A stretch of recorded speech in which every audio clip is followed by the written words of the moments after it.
Hello guys, योबर पाठशाला with Ashok में आपका स्वागत है। आज हम एक बहुत ही महत्वपूर्ण खगोलीय विषय का अध्ययन करने जा रहे हैं जो पृथ्वी और सूर्य के बीच की दूरी से संबंधित है, जिसमें हम उपसौर तथा अपसौर की बात करेंगे।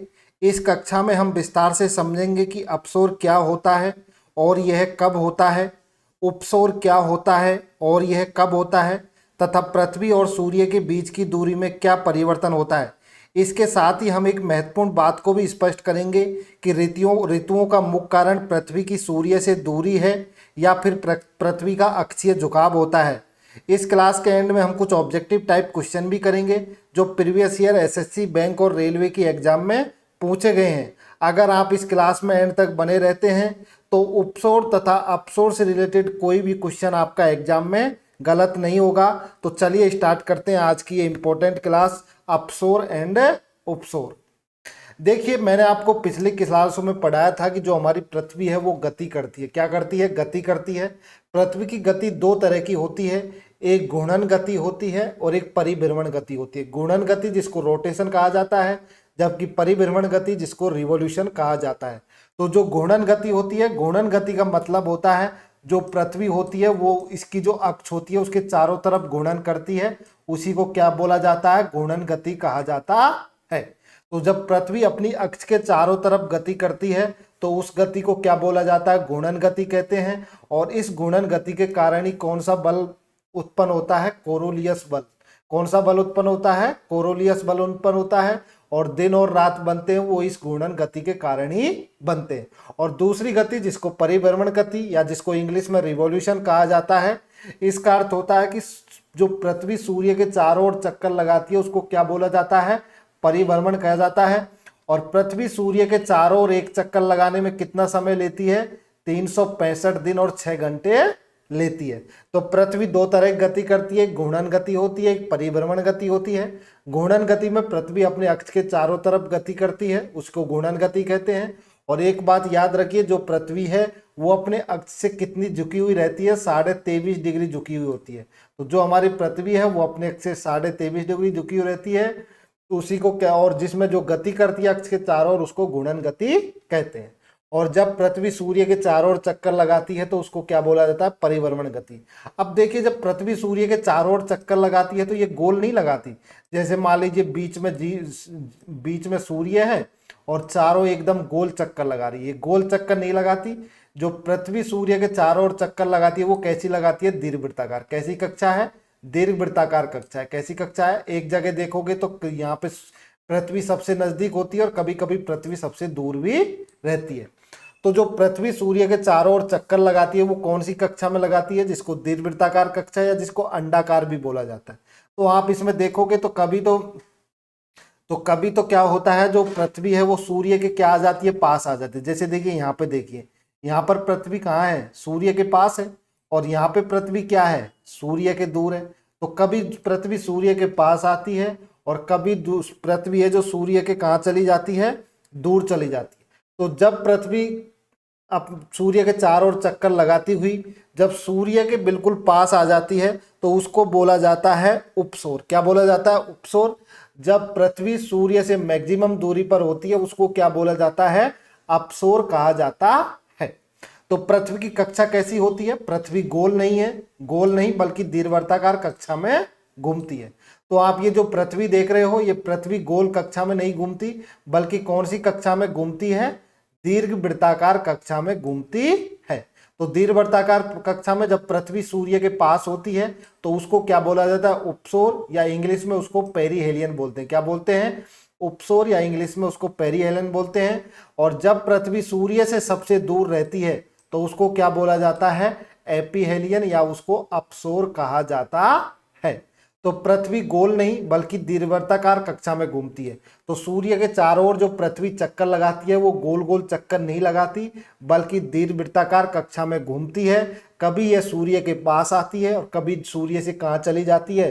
दूर चली जाती है। जब सूर्य के पास रहती है तो उस स्थिति को उपसौर कहा जाता है, जिसको इंग्लिश में पेरिहेलियन कहते हैं। और जब ये सूर्य से दूर चली जाती है उस स्थिति को क्या बोला जाता है? अपसौर बोला जाता है। और इंग्लिश में उसको एपीहेलियन कहा जाता है। तो पृथ्वी की कक्षा कैसी होती है, जिसको इंग्लिश में इलिप्स या इसको हम दीर्घवृत्ताकार भी कह सकते हैं।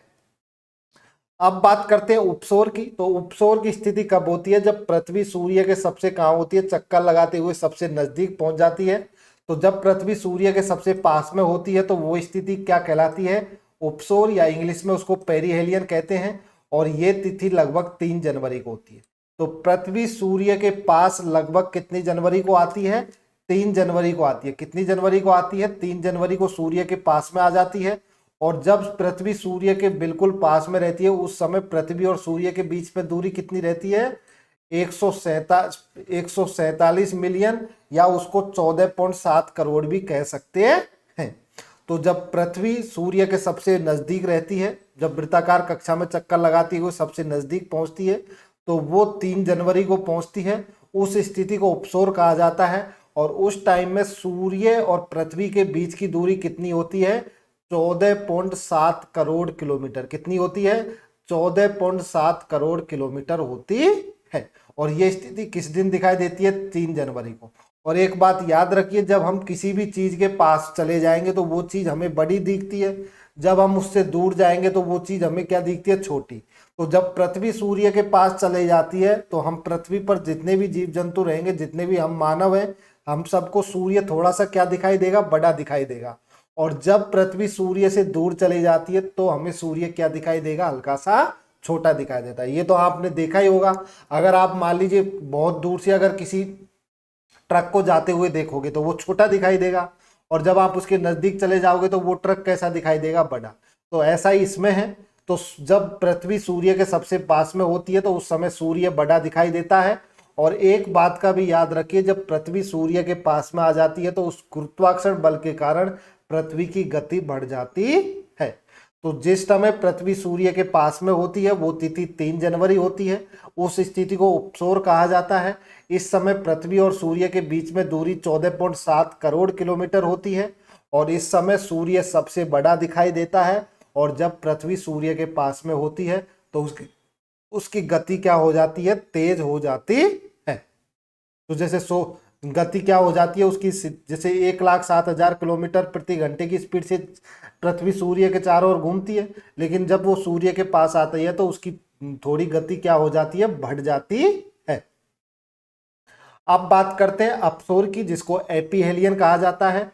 तो जब पृथ्वी सूर्य से सबसे दूर होती है तो उस स्थिति को क्या बोला जाता है, एपीहेलियन कहा जाता है।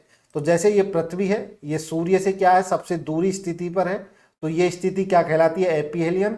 और ये स्थिति कब आती है, 4 जुलाई को। कब आती है, ये लगभग ये तिथि 4 जुलाई के पास में जो पृथ्वी है वो सूर्य से मैक्सिमम दूरी पर होती है। और इसकी लंबाई कितनी होती है, 15.5 करोड़ किलोमीटर। कितनी होती है, 15.5 करोड़ किलोमीटर होती है। लेकिन जब पृथ्वी सूर्य के पास में होती है तो उस समय दूरी कितनी होती है, 14.7 करोड़ किलोमीटर।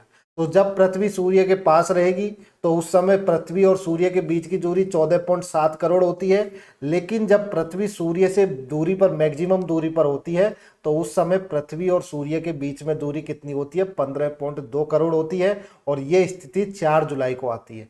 और देखिए, जब आप पृथ्वी दूर रहेंगे तो उस समय आपको सूर्य कैसा दिखाई देगा, छोटा। तो इसी कारण से सूर्य आपको कैसा दिखाई देता है, छोटा दिखाई देता है 4 जुलाई को। लेकिन 3 जनवरी को सूर्य कैसा दिखाई देता है, बड़ा। क्योंकि पृथ्वी है जो सूर्य के कहाँ चली जाती है, पास चली जाती है, इसलिए सूर्य बड़ा दिखता है। लेकिन 4 जुलाई को जो पृथ्वी है वो सूर्य से दूर चली जाती है, इसीलिए सूर्य कैसा दिखाई देता है, छोटा। और जब पृथ्वी सूर्य से दूर चली जाती है तो उसका गुरुत्वाकर्षण बल कम हो जाता है सूर्य का पृथ्वी पर। इसी कारण से जो पृथ्वी है उसकी गति क्या हो जाती है, कम हो जाती है। तो पृथ्वी सूर्य से सबसे दूर की जो स्थिति होती है, तो पृथ्वी की सूर्य से सबसे दूर की स्थिति को अपसौर या एपीहेलियन कहा जाता है। और यह तिथि 4 जुलाई को होती है। और उस समय जो दूरी होती है वो 15.2 करोड़ किलोमीटर होती है। और इस समय आपको सूर्य कैसा दिखाई देगा, छोटा। क्योंकि जैसे जैसे आप सूर्य से दूर जाओगे आपको सूर्य छोटा दिखाई देगा, और जैसे जैसे सूर्य के पास आओगे तो सूर्य कैसा दिखाई देता है, बड़ा। तो जब 3 जनवरी होती है तो 3 जनवरी को पृथ्वी कहाँ रहती है, सूर्य के नज़दीक होती है। तो जब सूर्य के नज़दीक रहेगी तो सूर्य बड़ा दिखेगा। लेकिन 4 जुलाई को पृथ्वी सूर्य से कहाँ रहती है, दूर रहती है। जब ये पृथ्वी सूर्य से दूर रहेगी तो पृथ्वी कैसा, जो सूर्य कैसा दिखाई देगा, छोटा दिखाई देता है। और जब पृथ्वी सूर्य से दूर होती है तो उस पर गुरुत्वाकर्षण बल भी कम लगता है, जिसके कारण पृथ्वी की गति क्या हो जाती है, कम हो जाती है। पृथ्वी की गति धीमी हो जाती है। तो अभी मैंने आपको अपसौर और उपसौर के बारे में बताया। अब दोनों के बीच में एक बार अंतर दोबारा से देख लेते हैं। तो सबसे पहले बात करते हैं परिभाषा की। तो अपसौर किसे कहा जाता है, जब पृथ्वी सूर्य से सबसे दूर होती है उस स्थिति को क्या बोला जाता है, अपसौर बोला जाता है। और जब पृथ्वी सूर्य के सबसे निकट होती है उस स्थिति को क्या बोला जाता है, उपसौर कहा जाता है।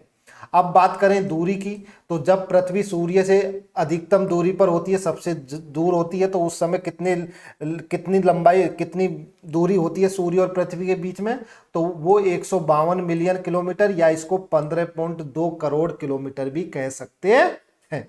और जब पृथ्वी सूर्य के सबसे निकट होती है तो उस समय पृथ्वी और सूर्य के बीच में दूरी 147 मिलियन किलोमीटर, या इसको 14.7 करोड़ किलोमीटर भी कह सकते हैं। अब बात की जाए दिनांक की, तो जो पृथ्वी है जब सूर्य के सबसे दूर रहती है तो वो दिनांक कब आती है, 4 जुलाई। क्या आती है, 4 जुलाई को रहती है। और पृथ्वी सूर्य के सबसे पास कब रहती है, 3 जनवरी को रहती है। कब रहती है, 3 जनवरी को रहती है। अब आपके दिमाग में एक चीज आएगी, सर आप बता रहे हो जो पृथ्वी है वो सूर्य से दूर कब रहती है, 4 जुलाई को रहती है। तो जब पृथ्वी है, जब अगर सूर्य से दूर रहेगी तो हमें तो सर्दी लगनी चाहिए ना भाई, सूर्य का ताप हमें कम मिलेगा। और जब पृथ्वी सूर्य के नजदीक रहेगी 3 जनवरी को तो हमें गर्मी लगनी चाहिए, लेकिन ऐसा तो नहीं होता सर। उल्टा 4 जुलाई को ज्यादा गर्मी लगती है, और 3 जुलाई को जब सूर्य के नजदीक है हमारी पृथ्वी तो हमें सर्दी लगती है। तो उसका कारण देख लीजिए, जो दूरी है वो उसका मौसम पर कोई प्रभाव नहीं पड़ता। आप मौसम से नहीं बता सकते कि सूर्य के पास अगर आप नजदीक पृथ्वी चली गई तो हमें गर्मी लगनी चाहिए, और जब हम सूर्य है, जो पृथ्वी है, जब सूर्य से दूर चली गई तो हमें सर्दी लगनी चाहिए, ऐसा नहीं होता। वो निर्भर करता है सूर्य की किरणों पर। तो देखिए, जब मैंने आपको बताया कि 4 जुलाई को हम पृथ्वी सूर्य के कहाँ होती है, दूर होती है। तो दूर होती है इसका मतलब 4 जुलाई को तो हमें सर्दी लगनी चाहिए, लेकिन नहीं लगती। क्यों नहीं लगती, वो इसलिए नहीं लगती क्योंकि सूर्य है वो भूमध्य रेखा से किधर की ओर बढ़ने लग जाता है, मकर रेखा की ओर। मैंने आपको पिछली क्लास में पढ़ाया था ना, जैसे ये मान लीजिए पृथ्वी है, ठीक है, ये भूमध्य रेखा है, ये कर्क रेखा है, ये मकर रेखा है। 21 मार्च को सूर्य किरणें सीधी यहाँ पड़ती हैं, फिर 21 जून को सूर्य किरणें कर्क रेखा पर पड़ती हैं, फिर 23 सितंबर को सूर्य की किरणें कहाँ पड़ती हैं, भूमध्य रेखा पर पड़ती है, और उसके बाद 23 दिसंबर को सूर्य की किरणें कहाँ पर पड़ती हैं, मकर रेखा पर पड़ती हैं।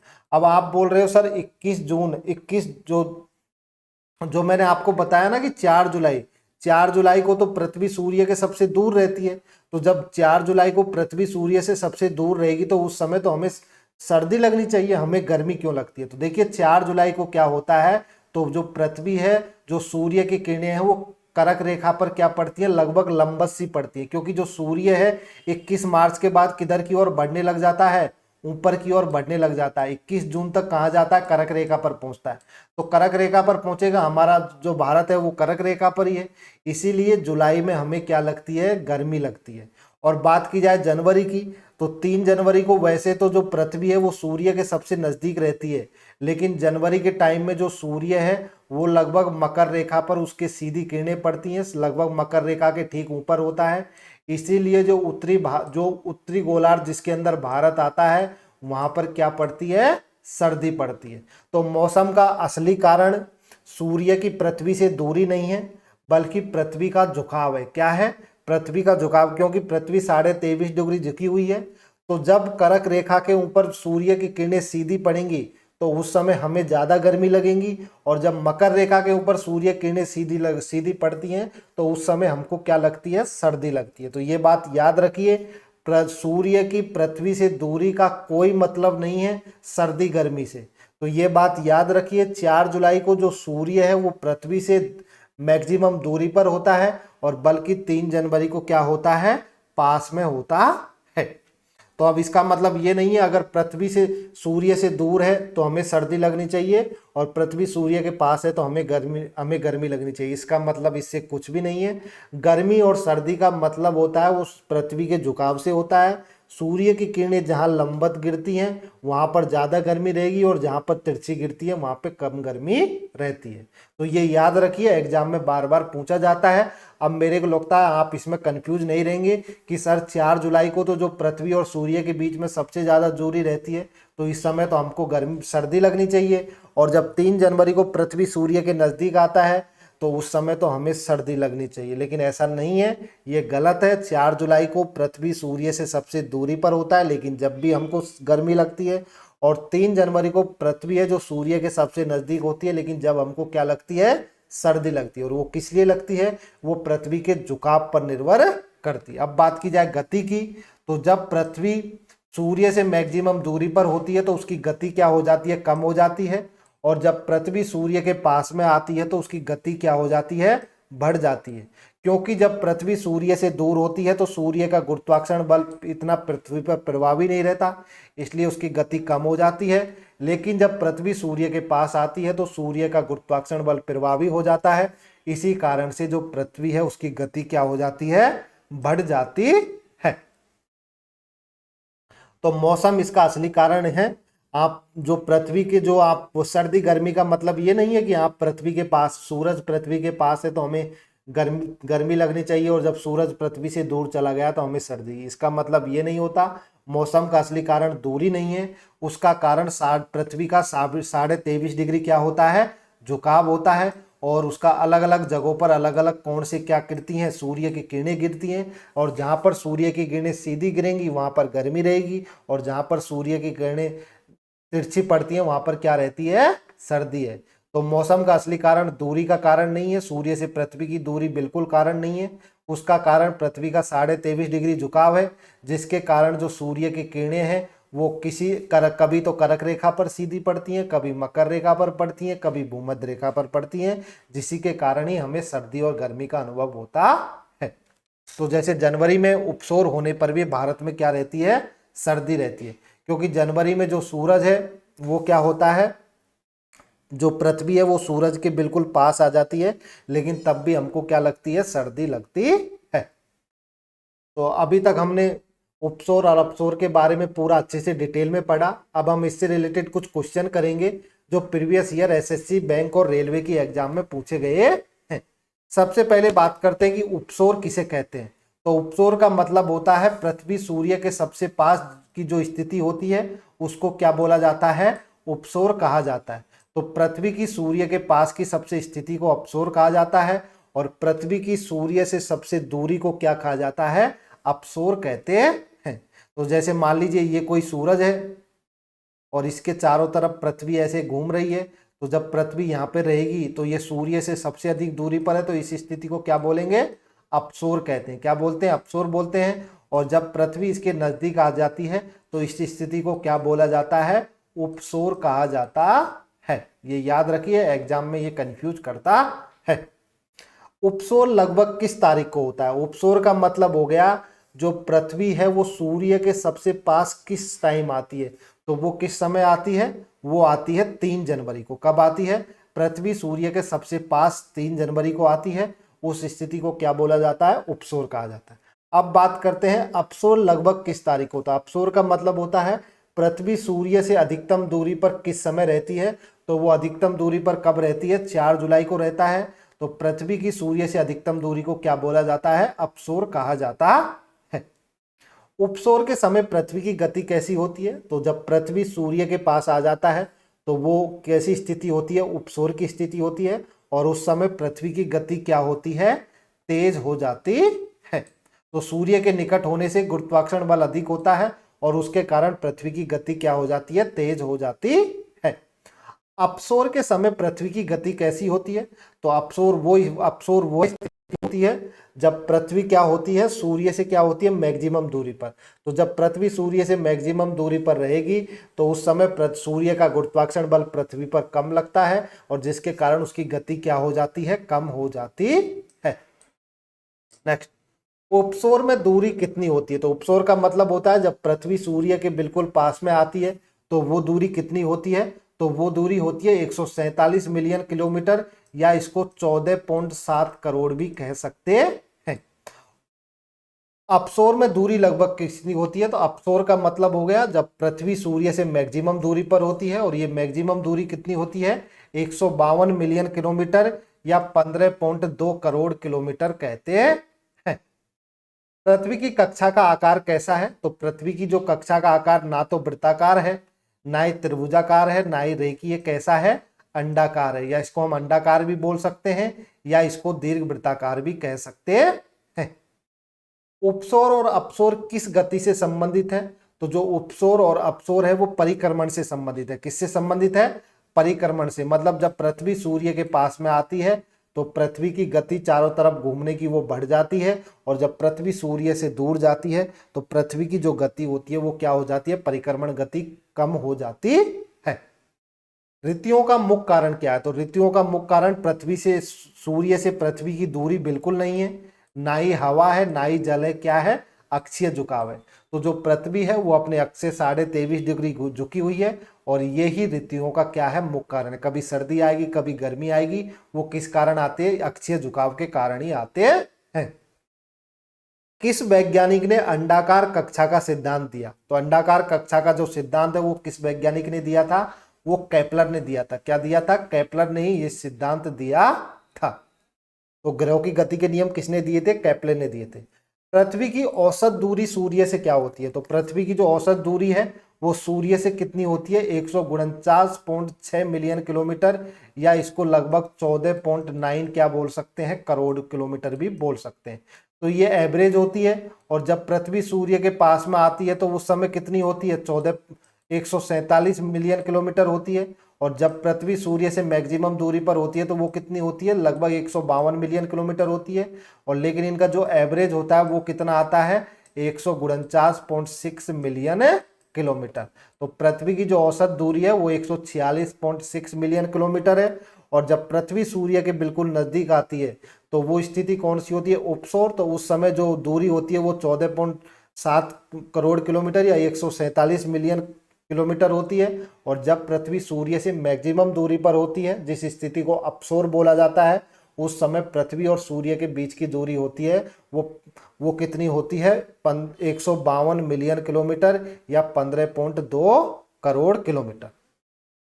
उपसौर पर सूर्य का आकार कैसा दिखता है? तो उपसौर का मतलब हो गया जब आप सूर्य के कहाँ चले जाओगे? पास। तो जब आप सूर्य के पास में चले जाओगे तो आपको सूर्य कैसा दिखाई देगा? बड़ा दिखाई देगा। और अपसौर की स्थिति में जो पृथ्वी होती है वो सूर्य से मैक्सिमम दूरी पर होती है, तो उस समय सूर्य कैसा दिखाई देता है? छोटा दिखाई देता है। तो उपसौर में सूर्य का आकार आपको कैसा दिखाई देगा? तो जब आप उपसौर में, पृथ्वी सूर्य के नजदीक चली जाती है, इसलिए सूर्य का आकार कैसा दिखाई देता है? बड़ा। और अपसौर में सूर्य कैसा दिखाई देगा? तो अपसौर में जो पृथ्वी है वो सूर्य से मैक्सिमम दूरी पर चली जाती है, इसी कारण से जो सूर्य का आकार है वो कैसा दिखाई देता है? छोटा दिखाई देता है। पृथ्वी की गति अधिकतम कब होती है? तो पृथ्वी की गति अधिकतम जब होती है जब पृथ्वी है वो सूर्य के पास होती है। तो सूर्य के पास कब होती है? उपसौर की स्थिति में पृथ्वी सूर्य के पास होती है, और उसी टाइम अधिकतम गति भी पृथ्वी की होती है। पृथ्वी की गति न्यूनतम कब होती है? तो पृथ्वी की गति न्यूनतम जब होती है जब पृथ्वी सूर्य से कहाँ चली जाती है? मैक्सिमम दूरी पर। और मैक्सिमम दूरी पर जाने वाली स्थिति को क्या बोला जाता है? अपसौर कहा जाता है। तो इसलिए पृथ्वी की गति न्यूनतम कब होती है? अपसौर पर पृथ्वी की गति न्यूनतम होती है। उपसौर और अपसौर किस नियम से जुड़े हुए हैं? तो उपसौर और अपसौर है वो केपलर के नियम से जुड़े हुए हैं। किसके नियम से जुड़े हुए हैं? केपलर के नियम से जुड़े हुए हैं। क्या दूरी बदलने से ऋतु बदलती है? तो इसका आंसर है नहीं। अगर पृथ्वी की सूरज से दूरी बदलती है तो उससे क्या ऋतुएं बदलती हैं? तो इसका आंसर है नहीं। जो ऋतुएं हैं वो पृथ्वी की दूरी से बदलने से नहीं बदलती, वो पृथ्वी के अक्षीय झुकाव पर निर्भर करती हैं। क्योंकि पृथ्वी है जो अपने अक्ष से 23.5 डिग्री झुकी हुई है, वही कारण ऋतुओं के परिवर्तन का होता है। Thank you for watching this video. अगर आपको ये वीडियो अच्छी लगे, वीडियो को लाइक कीजिए, अपने दोस्तों के साथ में शेयर कीजिए, और अगर चैनल पर पहली बार आए हो तो चैनल को सब्सक्राइब कर लीजिए। Thank you all of you.